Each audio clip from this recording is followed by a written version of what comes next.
नमस्कार। स्वागत है आपका कथा कल्प में। आज की कहानी है काले मेघा पानी दे। कथाकार है धर्मवीर भारती और स्वर है प्रवीण दीक्षित का। उन लोगों के दो नाम थे, इंदर सेना या मेंढक मंडली। बिल्कुल एक दूसरे के विपरीत।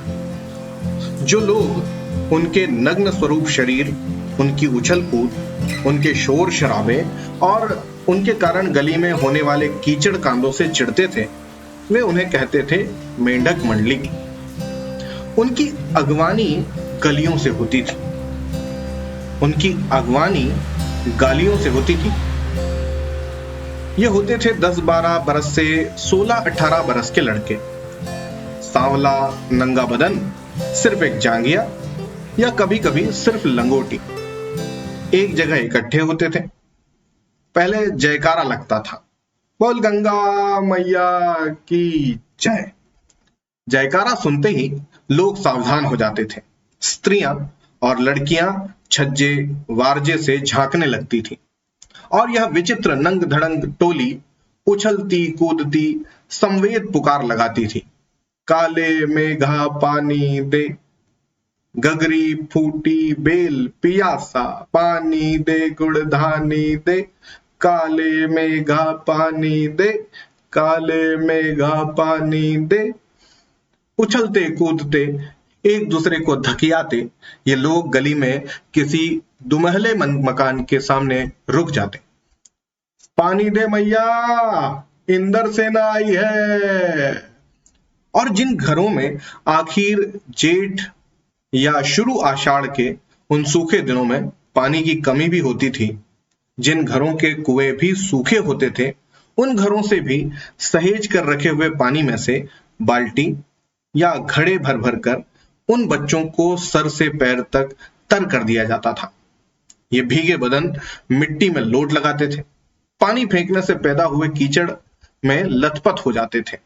हाथ पांव बदन मुंह पेट सब पर गंदा कीचड़ मलकर फिर हाथ लगाते थे, बोल गंगा मैया की जय।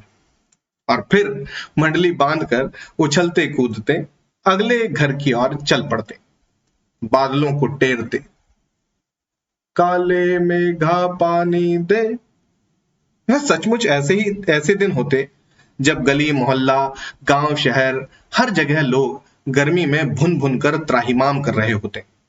जेठ के 10 तपा बीत कर आषाढ़ का पहला पखवाड़ा भी बीत चुका होता, पर क्षितिज पर कहीं बादल की रेख भी नहीं दिखती होती। कुएं सूखने लगते। नलों में एक तो बहुत कम पानी आता और आता भी तो आधी रात को, भी मानो खौलता हुआ पानी हो। शहरों की तुलना में गांव में और भी हालत खराब होती थी। जहां जुताई होनी चाहिए वहां खेतों की मिट्टी सूख कर पत्थर हो जाती, फिर उसमें पपड़ी पड़कर जमीन फटने लगती। लू ऐसी चलती कि चलते चलते आदमी आधे रास्ते में लू खाकर गिर पड़े। ढोर डंगर प्यास के मारे मरने लगते, लेकिन बारिश का कहीं नाम निशान नहीं। ऐसे में पूजा पाठ कथा विधान सब करके लोग जब हार जाते, तब अंतिम उपाय के रूप में निकलती यह इंद्र सेना।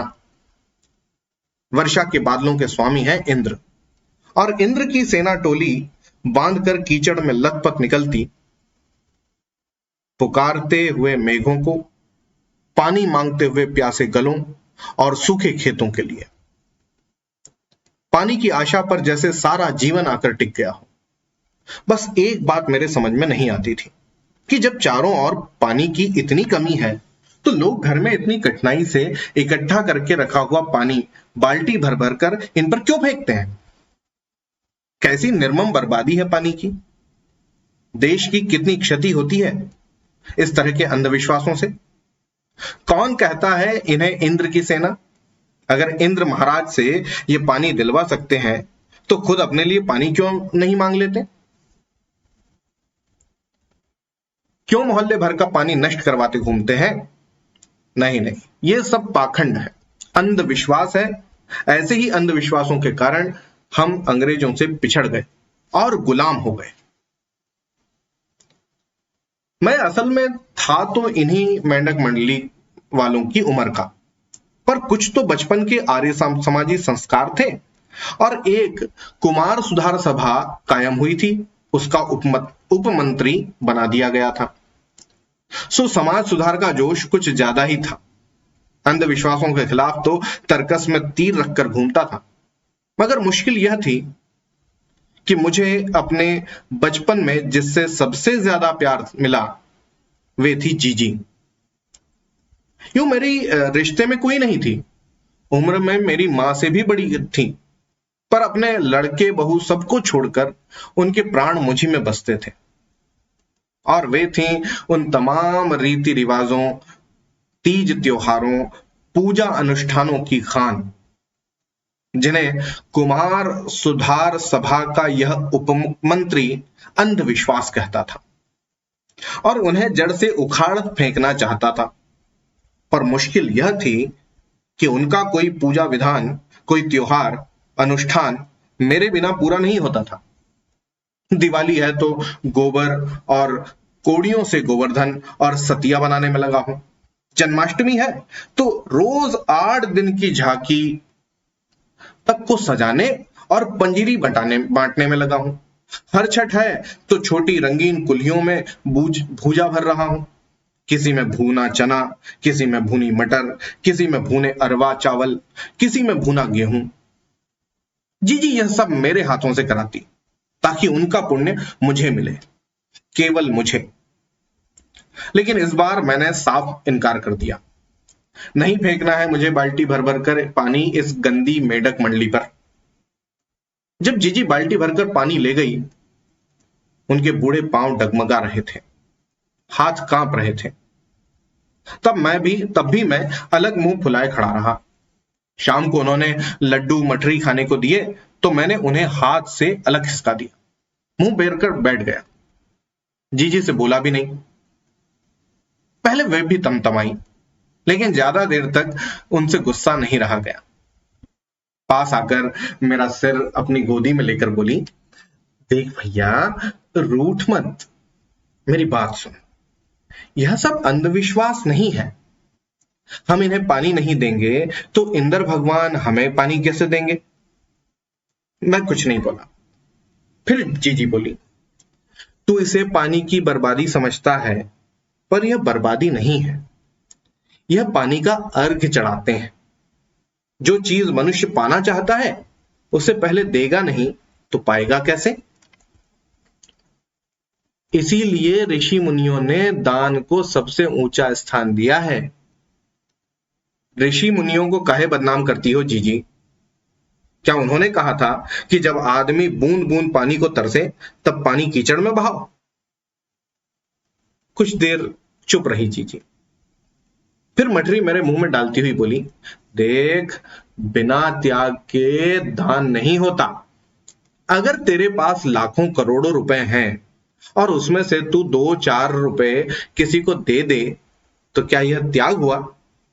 त्याग तो वह होता है कि जो चीज तेरे पास भी कम है, जिसकी तुझको भी जरूरत है, तो अपनी जरूरत पीछे रखकर दूसरे के कल्याण के लिए उसे दे, तो त्याग तो वह होता है, दान तो वह होता है, उसी का फल मिलता है।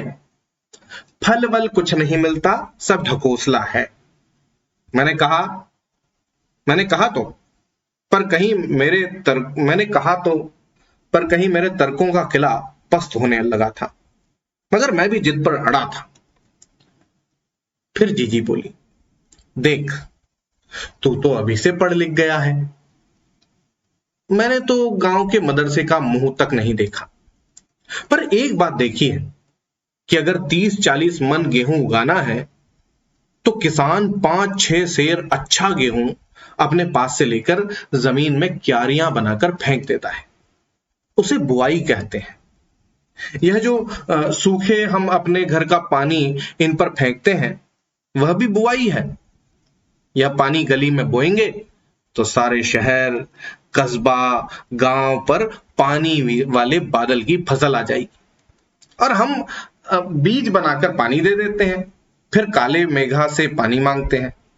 सब ऋषि मुनि कह गए हैं कि पहले खुद दो, तब देवता तुम्हें चौगुना अठगुना करके लौटाएंगे भैया। यह तो हर आदमी का आचरण है, जिससे सबका आचरण बनता है। यथा राजा तथा प्रजा। सिर्फ यही सच नहीं है, सच यह भी है कि यथा प्रजा तथा राजा। यही तो गांधी जी महाराज कहते हैं। जीजी का एक लड़का राष्ट्रीय आंदोलन में पुलिस की लाठी खा चुका था। तब से जीजी गांधी महाराज की बात अक्सर करने लगी थी। इन बातों को आज 50 से ज्यादा बरस होने को आए, पर ज्यों की त्यों मन पर दर्ज है। कभी कभी कैसे कैसे संदर्भों में ये बातें मन को कचोट जाती हैं। आज हम देश के लिए करते क्या है? मांगे हर क्षेत्र में बड़ी बड़ी हैं, पर त्याग का कहीं नामो निशान नहीं है। अपना स्वार्थ आज एकमात्र लक्ष्य रह गया है। हम चटकारे लेकर इसके या उसके भ्रष्टाचार की बातें करते हैं, पर क्या कभी हमने जांचा है कि अपने स्तर पर, अपने दायरे में हम उसी भ्रष्टाचार के अंग तो नहीं बन रहे हैं? काले मेघा दल के दल उमड़ते हैं, पानी झमाझम बरसता है, पर गगरी फूटी की फूटी रह जाती है। बैल प्यासे के प्यासे रह जाते हैं। आखिर कब बदलेगी यह स्थिति?